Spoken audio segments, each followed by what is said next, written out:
आप सबों को प्रभु यीशु मसीह के पवित्र नाम में नमस्कार और नए साल का शुभकामनाएं। మీ అందరికీ ప్రభువైన యేసుక్రీస్తు నామములో శుభములు తెలియజేస్తా ఉన్నాం. అంతేకాకుండా ఈ యొక్క నూతన సంవత్సర శుభాకాంక్షలు. परमेश्वर हमने हमें फिर से और एक नए साल में प्रवेश करने के लिए हमें सहायता किया है, उसके लिए हम परमेश्वर को हम धन्यवाद देते हैं। ప్రభు మనకు మరొకసారి ఈ యొక్క నూతన సంవత్సరంలోనికి ప్రవేశించడానికి దయ చూపిస్తూ వచ్చాడు. దాన్ని బట్టి దేవునికి ఎంతో వందనస్తులమైన.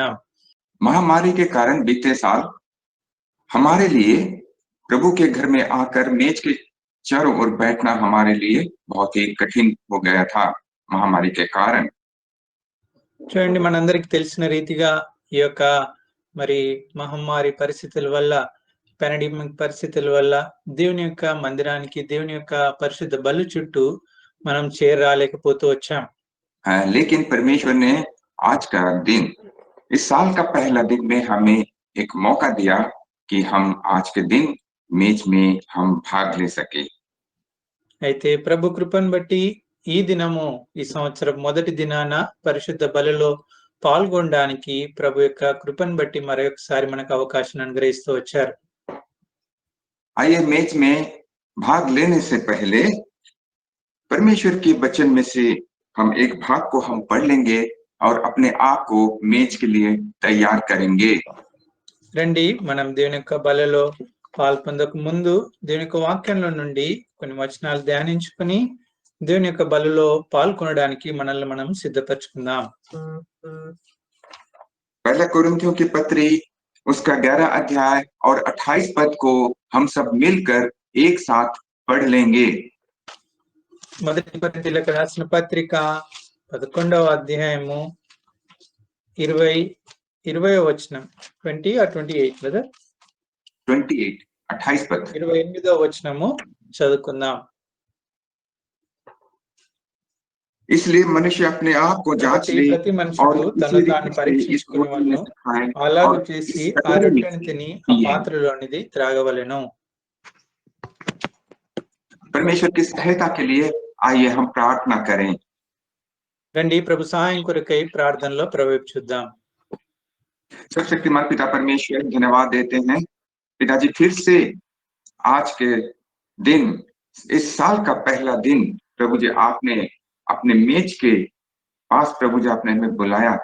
आज पिताजी हम शारीरिक रीति से आपके मेज के पास हम नहीं बैठ सके, लेकिन एक ही नाम प्रभु यीशु मसीह के नाम में, एक ही आत्मा में और एक ही जिस नाम से बुलाए गए हैं, उसी नाम में प्रभु जी हम अपने अपने जगह में, अपने अपने स्थानों में रह करके प्रभु जी आत्मा में इकट्ठा होते हुए आपकी मेज के चारों ओर प्रभु जी हम पाए जाते हैं। उसके लिए हम धन्यवाद देते हैं। प्रभु जी इस साल मेज में भाग लेने से पहले पिताजी आपके वचन के द्वारा हमसे बातें करें और वचन के द्वारा हमें तैयार करें, ताकि हम अपने आप को जांचते हुए, अपने आप को परखते हुए बड़ा ही डर भय के साथ, आदर के साथ इस मेज में हम भाग ले सके, ताकि इसके द्वारा हम आत्मिक लाभ उठा सके और आपके आने के दिन के लिए पूरे कलीसिया प्रभु जी आपका हम तैयार हो जाए। प्रभु जी मैं तो एक निकम्मा मनुष्य हूँ प्रभु जी, आज के सेवकाई के लिए प्रभु जी आपके आत्मा के अभिषेक देकर, आत्मा की अगुवाई देकर प्रभु जी वचन सेवकाई के लिए आप तैयार करें। इसे तर्जुमा करने के लिए भी हमारे भाई डेविड, हमारे भाई शामसन को प्रभु जी और हम अगुवाई दीजिएगा। हमको एक ही आत्मा में रखकर आज के वचन की सेवकाई को प्रभु जी आगे ले जाने में सहायता करें। और प्रभु जी हर एक सुनने वालों को प्रभु जी आपका अनुग्रह उन पर भी हो, जहाँ कहीं भी विभिन्न स्थान में हो प्रभु जी आप उनसे बातें करें। और प्रभु जी और जितने भी इसको ब्रॉडकास्टिंग करने के लिए जो भी प्रभु जी इलेक्ट्रॉनिक्स मीडिया की यूज की जा रही है, उस पर भी आपकी आशीष हो। आगे के समय को आपके हाथ में समर्पण करते हुए यह प्रार्थना मेरे उद्धारकर्ता यीशु मसीह के नाम में लाता हूँ, आमीन।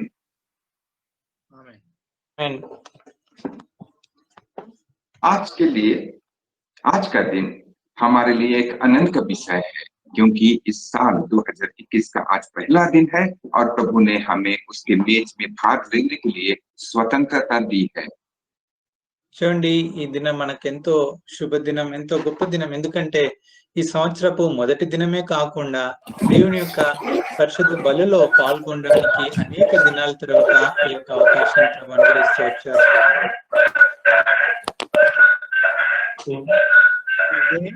Blessed day for us. Also, God has given us this first day of this year to take part in the table also.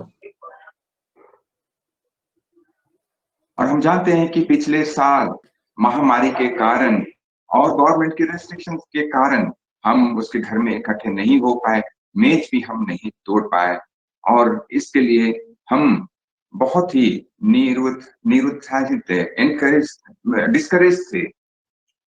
కాబట్టి మనము మనకందరికి తెలుసు ఈ యొక్క మహమ్మారి వల్ల ఈ పాండమిక్ పరిస్థితుల వల్ల మనం దేవుని బల్ల చెట్టు చేరలేకపోతూ వచ్చాం. అందుకొరకు చాలా దినాలు చాలా వారాలు కూడా కొన్నిసార్లు నిరుత్సాహంలో కూడా గడుపుతూ వచ్చాం.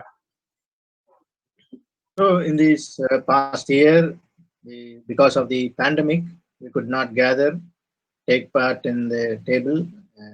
Individually, we could not join, and we were all restricted because we were discouraged because of all these things. और हमारे हेब्रोन कलीसियाओं में हर एक इतवार के दिन या हम जब यहाँ शुक्रवार के दिन इकट्ठे होते हैं, बिना रुकावट के हमने आज तक रोटी तोड़ते आ रहे थे. అండి మనం ఎప్పుడైతే ప్రాముఖ్యంగా మన యొక్క హెబ్రోన్ సహవాసంలో ఇక్కడ ఈ యొక్క ప్రాంతాల్లో మరి శుక్రవారం దినం ఏ వారం కూడా ఆగకుండా పరిశుద్ధ బలను విరుస్తూ బల చుట్టూ చేరి వచ్చాం. And in the Hebron fellowship, continually we were taking part without having any breaks. We were taking part in the table.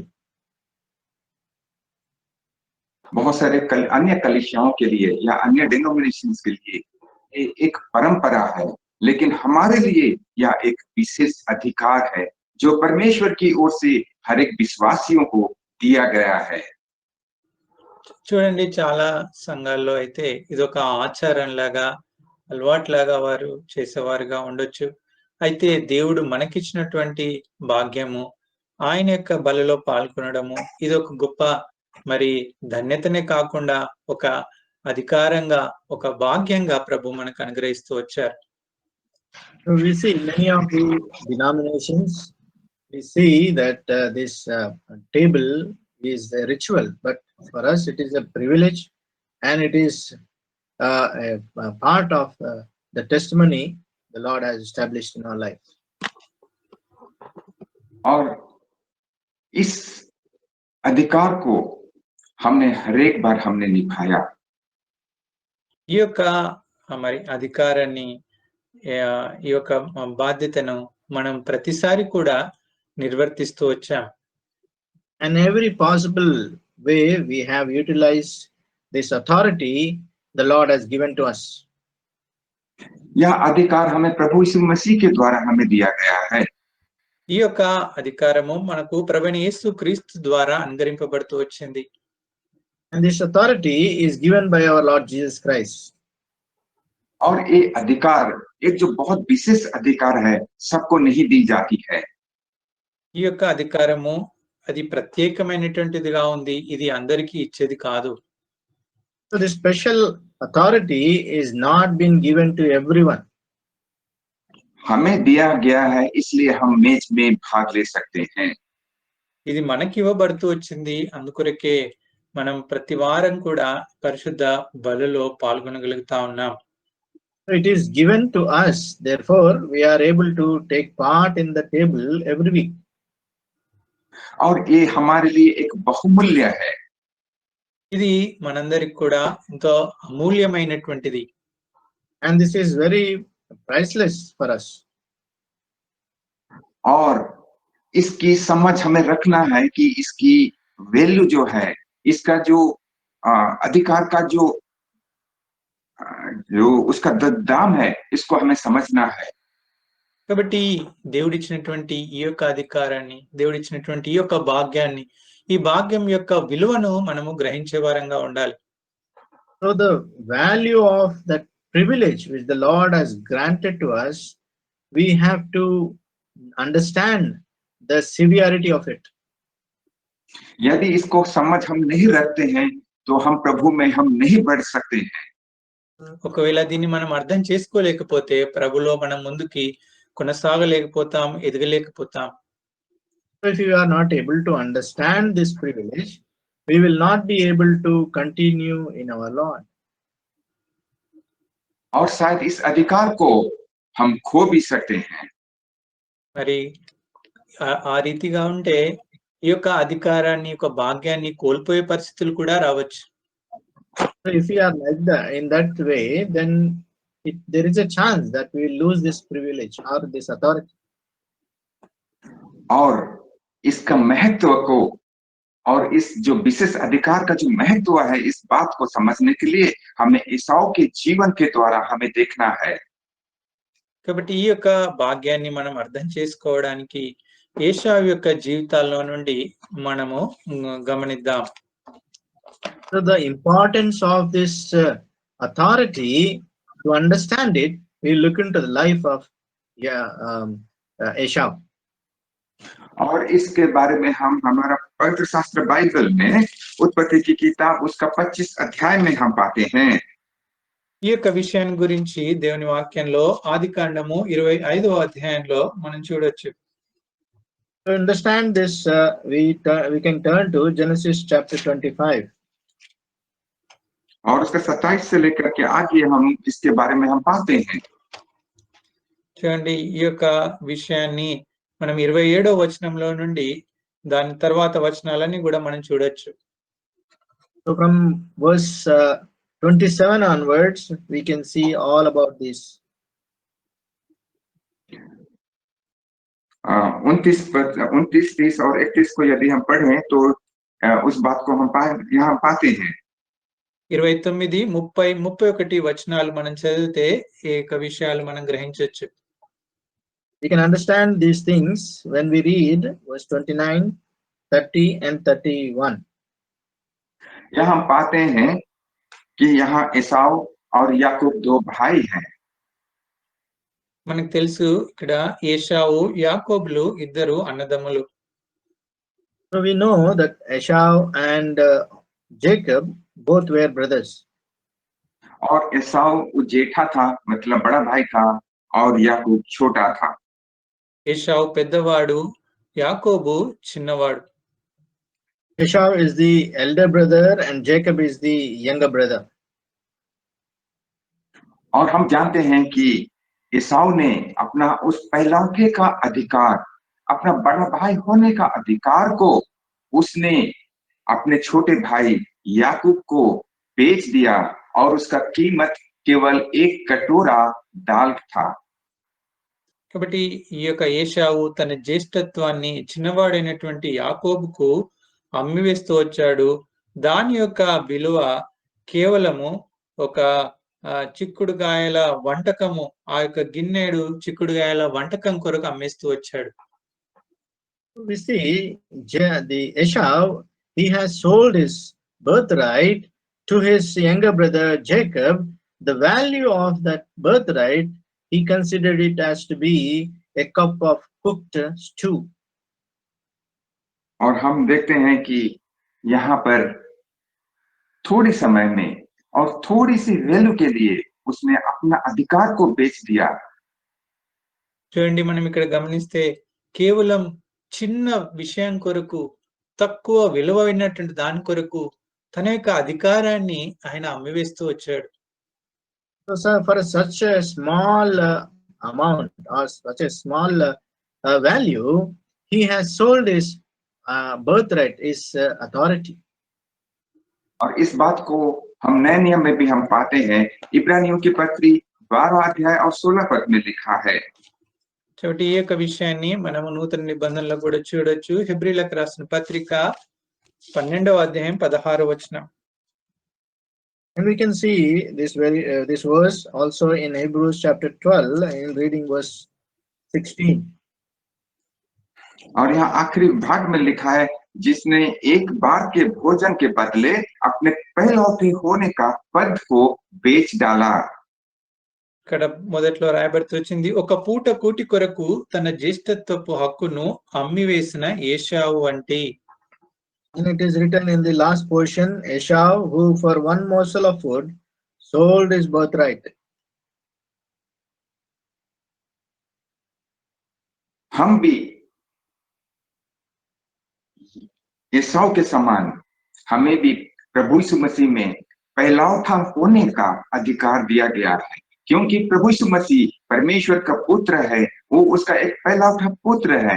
उसी के पुत्र में हम भी होने के कारण हमें भी उस भाग हमें मिला है।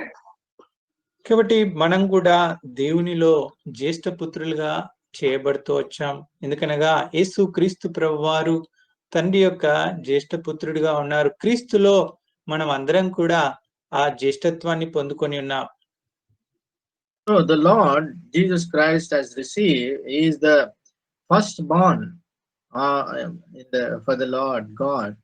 And through the Lord Jesus Christ, we are all made to be the firstborn, the first fruits of the Lord. हमें इस बात को समझना है कि एसाव ने अपना पहलौठा होने का उस अधिकार को क्यों बेच दिया। కాబట్టి మనం ఈ విషయాన్ని అర్థం చేసుకుంటూ రావాలి. ఎందుకు తన యొక్క జ్యేష్ఠత్వాన్ని ఏశావు అమ్మివేసుకుంటూ వచ్చాడు. So we have to understand why Esau has sold his birthright. और इसका जवाब को हम उत्पत्ति की किताब 25 अध्याय और उसका 34 पद में हम पाते हैं, जिसको आइए हम अपनी अपनी भाषा में एक साथ ध्यान से हम पढ़ लें। కాబట్టి ఈ యొక్క విషయానికి జవాబు ఆది కాండము 25వ అధ్యాయము 24వ వచనంలో మనము చూడొచ్చు. 34వ వచనంలో మనం చూడొచ్చు. So we see the answer for this verse in Genesis chapter 25 verse 34. आइए हम एक साथ पढ़ लें। భాషలో చదువుకుందాం. इस पर याकूब ने एसाव को रोटी और पकाई हुई मछली की दाल दी और उसने खाया पिया और उठकर चला गया। यूं एसाव ने अपना पहलौठे का अधिकार को तुच्छ जाना।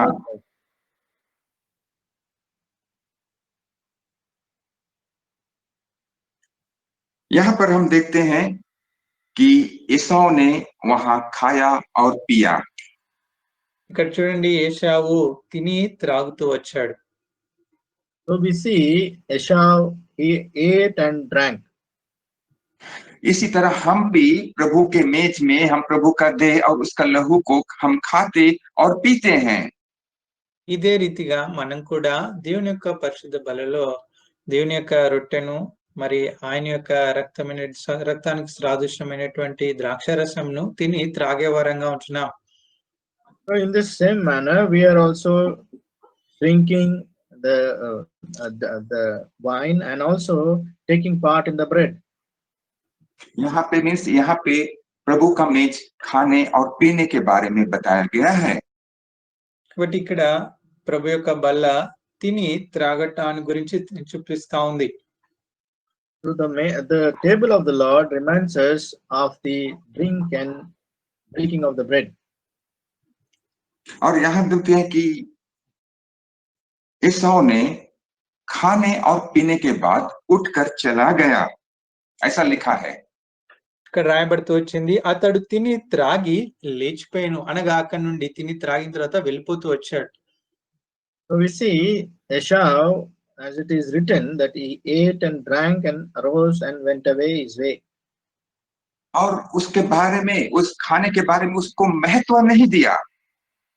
కాబట్టి ఆ యొక్క తిన్నదాని విషయమై దాన్ని ఘనపరచలేకపోతూ వచ్చాడు.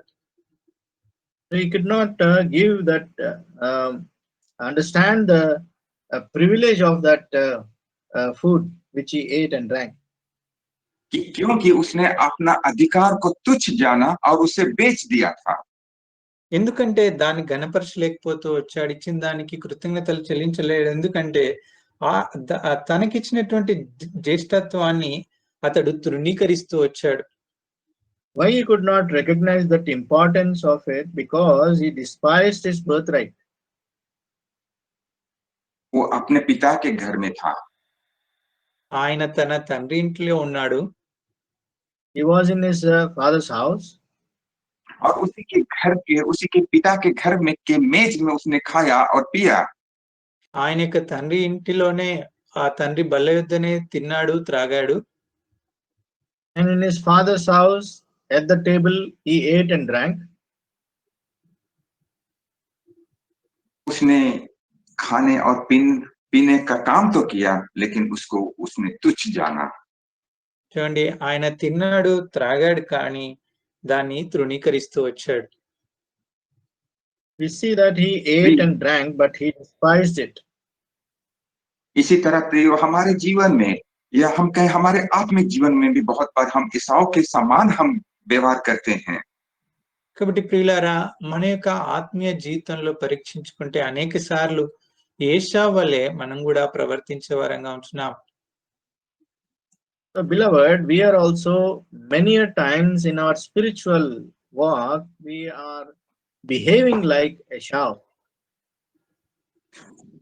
हम हमारा पहला उठा होने का अधिकार की महत्व को हम भूल जाते हैं।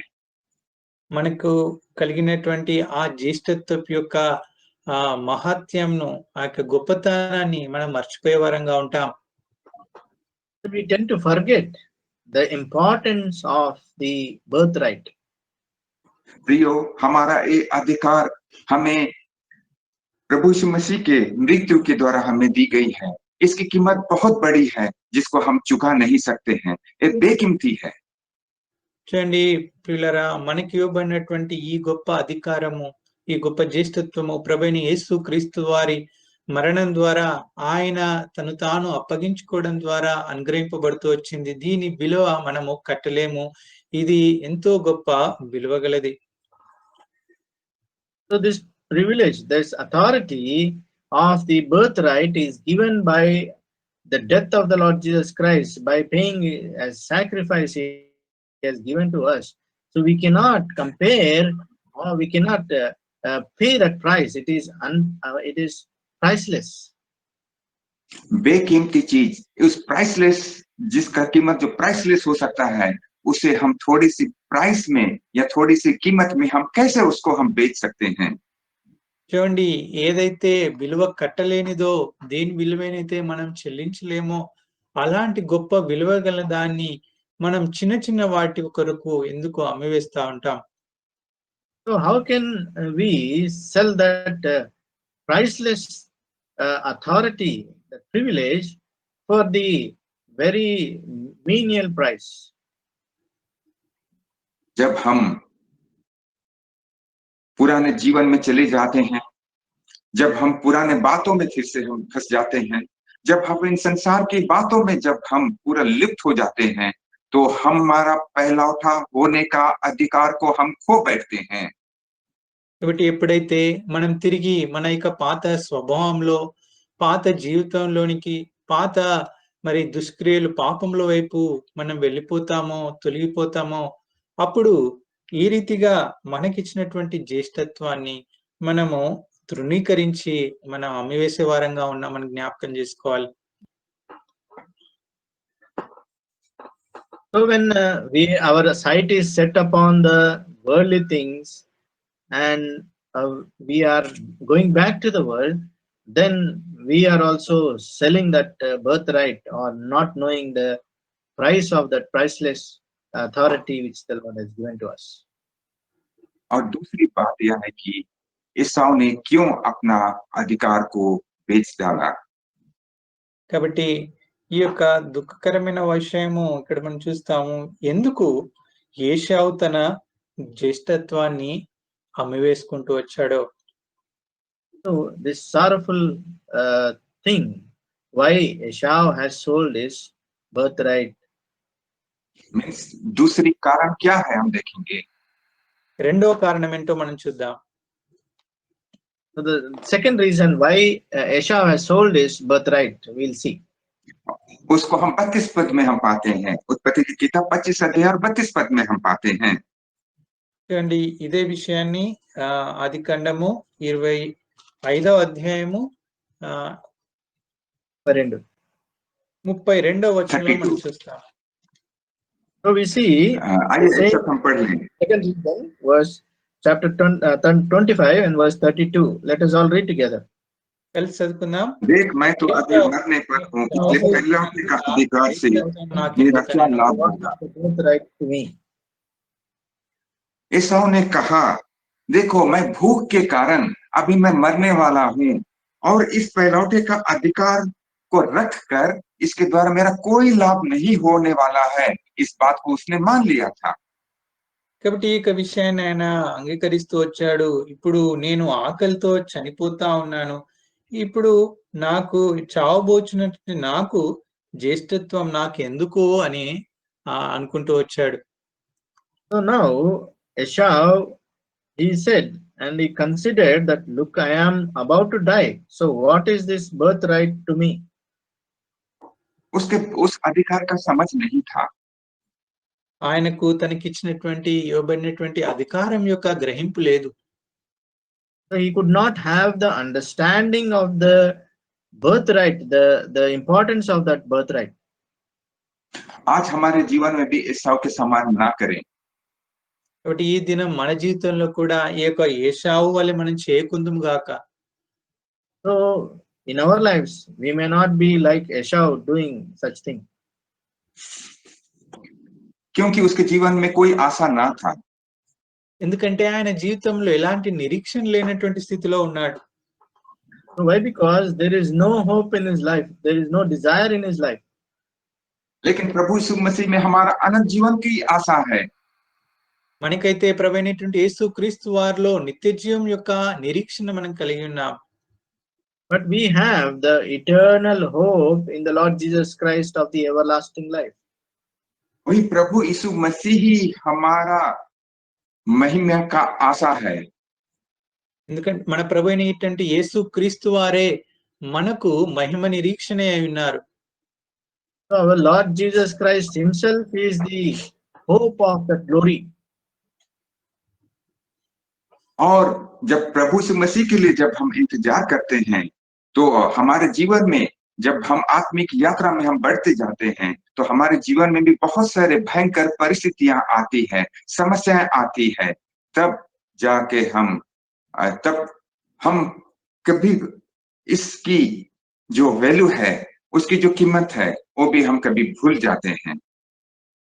కాబట్టి మనం ఈ లోకంలో ఉండగా మనం ప్రభువైన యేసుక్రీస్తు వారిలో ఉన్నప్పటికీ మనకు వచ్చేటటువంటి పరిస్థితులను బట్టి మనం ఎదుర్కొంటున్నటువంటి సవాళ్ళను బట్టి సమస్యలను బట్టి అనేక సార్లు ఈ యొక్క నిరీక్షణ యొక్క ఈ భాగం యొక్క అధికారం యొక్క విలువను మనం మర్చిపోయే వారంగా ఉంటున్నాం. Even as we are in this world, though we are in the Lord Jesus Christ, many a times we fail to understand the importance of this authority or the privilege of everlasting life. जब हमारे जीवन में कठिनाइयां आती हैं, तो हम अपने आत्मिक जीवन से भी हम भटक जाते हैं, या यूं कहें कि पौलुस के जीवन में भी इस बात को हम पाते हैं। जब विकट परिस्थिति आती है, तो भय के कारण हम हमारे उस जो अधिकार को भी हम भूल जाते हैं।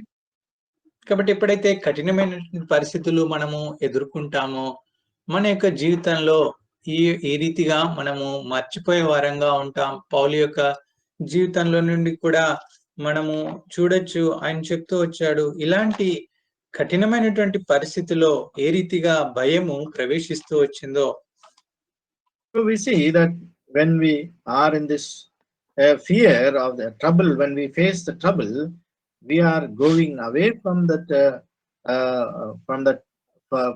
spiritual life. Even Paul also testifies that when we are facing the trouble, we are diverted. That fear creeps into our lives. उसी कारण हम आशा को हम छोड़ देते हैं। అందుకొరకే మనకున్నటువంటి మన యొక్క నిరీక్షణ కోల్పోయే వారంగా ఉంటున్నాం. Therefore we are leaving that hope also. और जब पौलुस रोम की ओर जब यात्रा कर रहा था, तो हम उस बात को हम पाते हैं प्रेरितों की काम 27 अध्याय और 20 पद में कि कैसा उन्होंने भी इस विकट परिस्थिति में आशा को उन्होंने खो दिया था। చూడండి, పౌలు గారి జీవితంలో సంభవించినటువంటి సంఘటనను మనం చూడొచ్చు. వారు రోమా పట్టణానికి ప్రయాణం చేస్తున్నప్పుడు అపోస్తలుల కార్యములు 27వ అధ్యాయము 20వ వచనంలో వారు ఎదుర్కొంటున్నటువంటి కష్టతరమైనటువంటి పరిస్థితిలో వారి యొక్క నిరీక్షణ కోల్పోయేటటువంటి స్థితిలోనికి ఏ రీతిగా వచ్చారో ఇక్కడ చూడొచ్చు.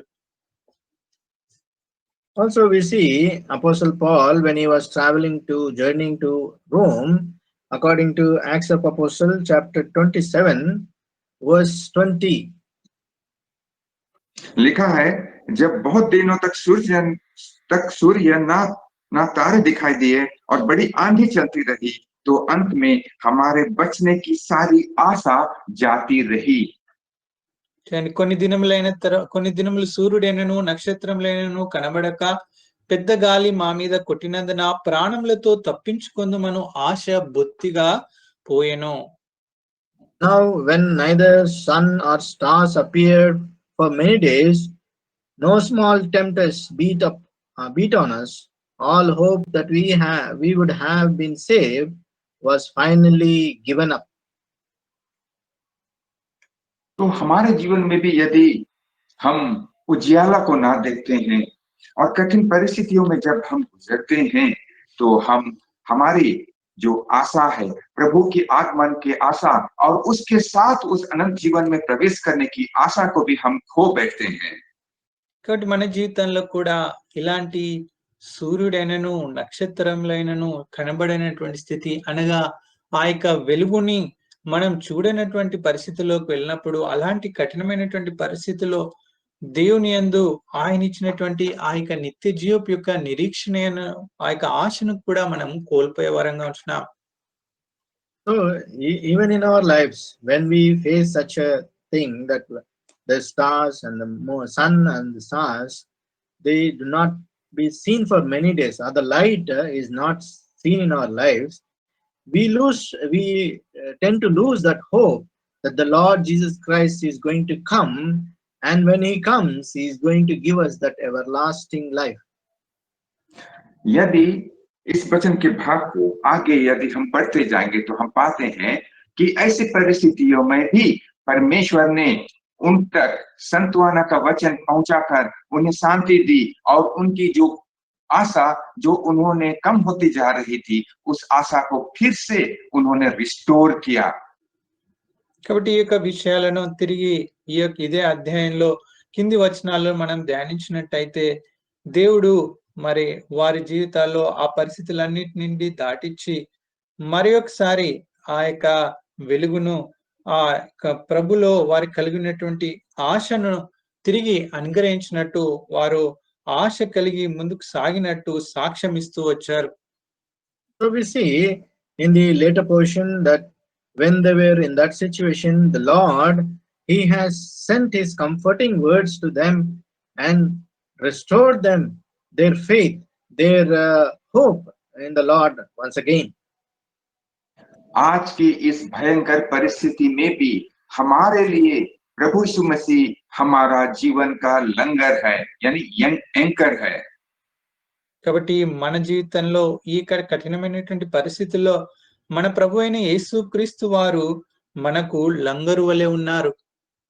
So even in this difficult times, in these perilous times, our Lord Jesus Christ is the anchor who holds us. इसीलिए प्रियो, हमें बड़ा ही विश्वास के साथ और प्रभु के ओर देखते हुए हर एक परिस्थितियों में हमें आगे बढ़ते जाना है और प्रभु में मजबूत पाते हुए उस विशेष अधिकार, उस पहलौठे का अधिकार को जो हमने पाया है, उसे हम बनाए रखें. కాబట్టి ప్రియులారా, ఇలాంటి పరిస్థితులన్నిట్లో కూడా మనం ప్రభు అయిన యేసుక్రీస్తు యందు విశ్వాసం ఉంచుతూ ఆయన యందు బలం పొందుతూ మనము ఆయనలో కొనసాగుతూ రావాలి. ఆయనలో అనుగ్రహింపబడినటువంటి ఈ యొక్క నిరీక్షణలో మరి ఈ విషయాలన్నిట్లో కూడా మనం ఎదుగుతూ ఇంకా దృఢపడే వారంగా ఉండాలి. So beloved, we also should take strength in our Lord Jesus Christ. Even in all these difficult times, we have to gather our strength in the Lord, and we have to know the importance of that the birthright and the hope which the Lord has given to us.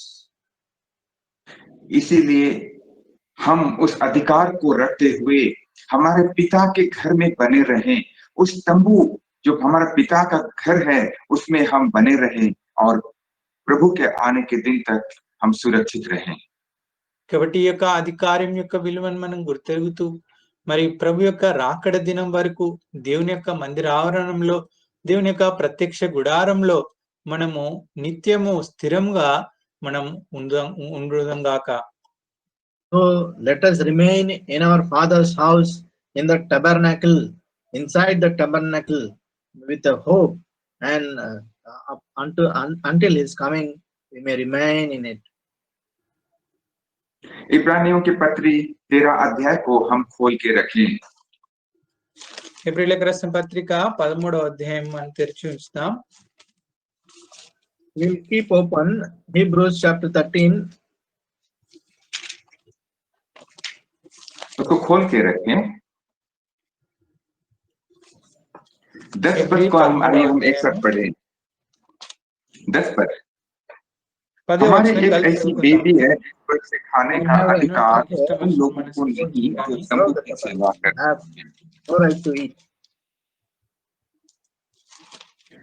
यहाँ पर भी हम एक अधिकार की बात को हम पाते हैं। ఇక్కడ కూడా మనం ఒక అధికారం గురించి చూడగలం. Here also we see authority. यहाँ पर भी खाने और पीने का अधिकार की बातें की गई है। ఇక్కడ కూడా తినడం త్రాగడం గురించినటువంటి అధికారాన్ని గురించి తెలియజేస్తా ఉన్నారు.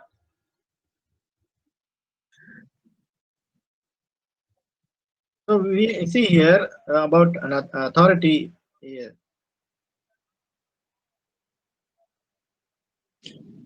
यहाँ पे हम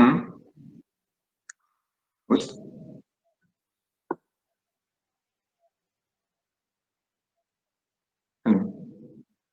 यहाँ हम देखते हैं कि यहाँ एक ऐसी वेदी है जिस पर खाने का अधिकार उन लोगों को नहीं जो तंबू की सेवा करते हैं।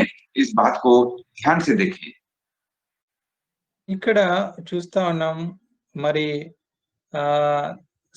బలిపీఠం ఉన్నది, దాని యొక్క సంబంధమైన వాటిని తినుటకు సేవ చేయవారికి అధికారము లేదు అని రాయబడతా వచ్చింది. ఇది ఒకసారి గమనించి చూడండి.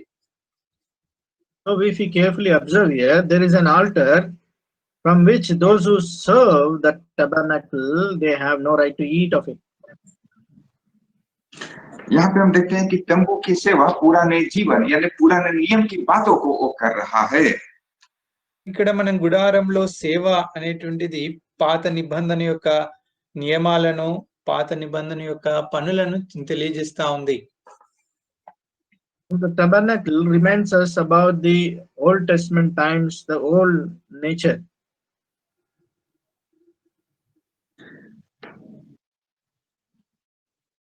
यहाँ पे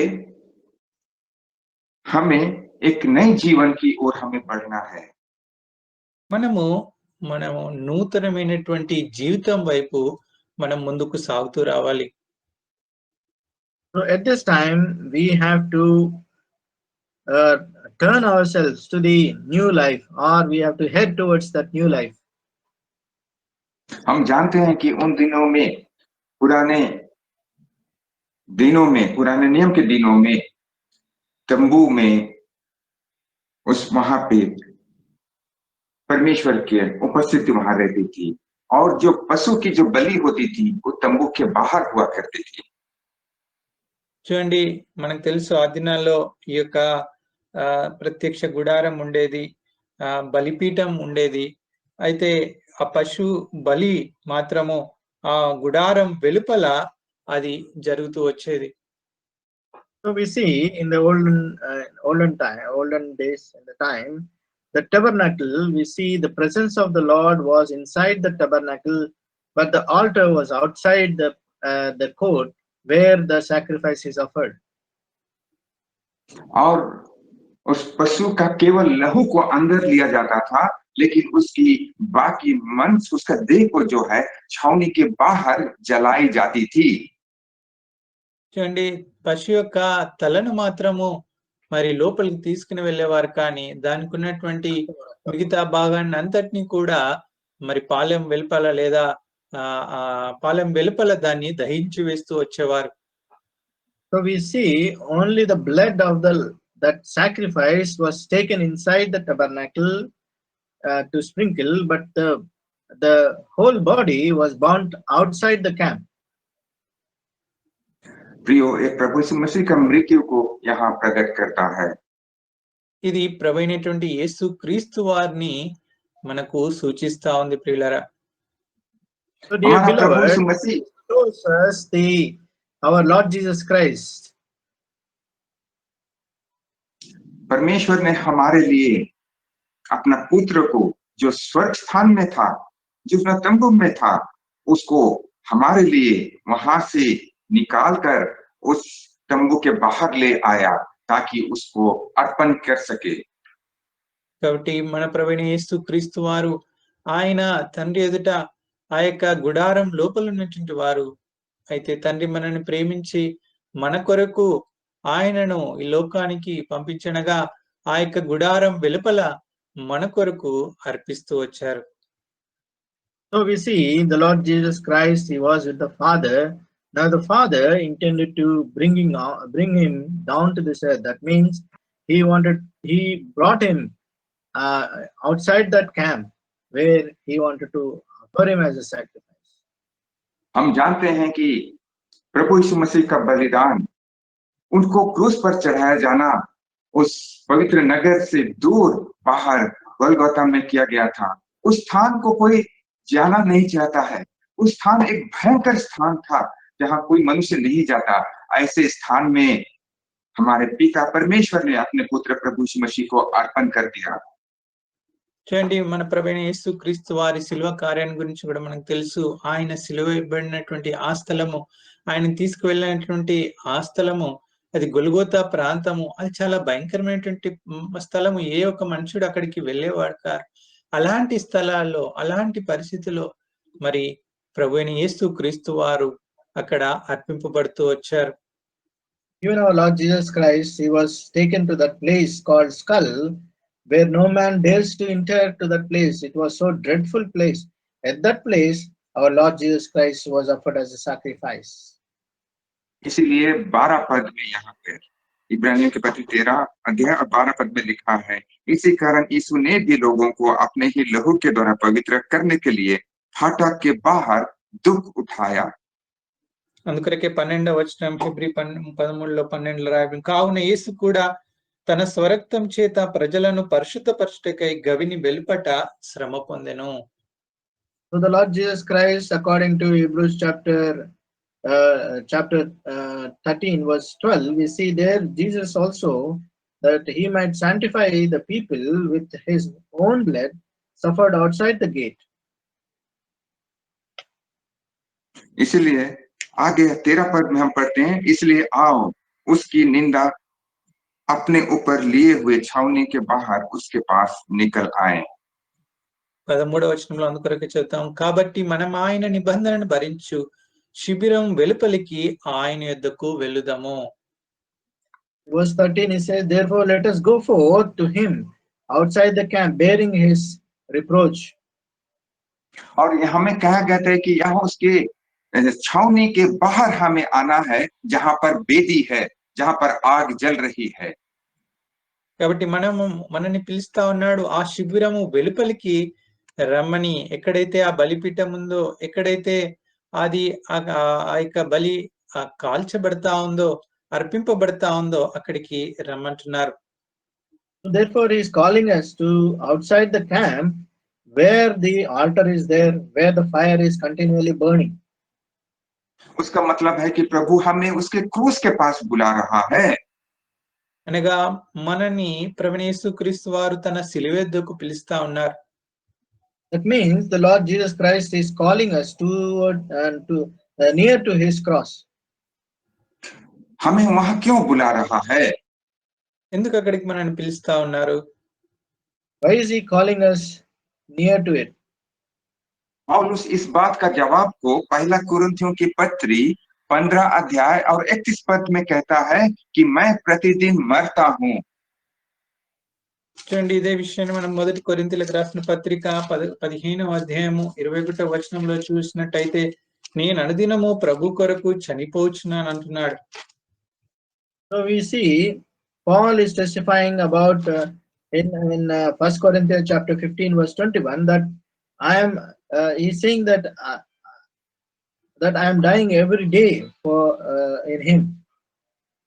उसका मतलब को कह रहा है कि मैं अपने आप को रोज क्रूस पर चढ़ाता हूँ, यानी बेदी पर चढ़ाता हूँ. అనగా ఆయన చెప్తున్న ఏంటంటే, అనుదినము నేను ప్రభు కొరకు సిలువేయబడతా ఉన్నాను, ఆ యొక్క బలిపీఠం మీద అర్పింపబడతా ఉన్నాను. That means he's saying that every day he is being offered on that cross, that he is being made as a sacrifice. इसका मतलब हमारे शरीर को नहीं चढ़ाना, लेकिन हमारे जीवन में जो हमारी जो इच्छा है, हमारी जो चाहत है, उन सारी बातों को जो प्रभु के विरोध में है, उसे हमें चढ़ाना है. हमारे पुराने मनुष्य को वहां चढ़ाना है.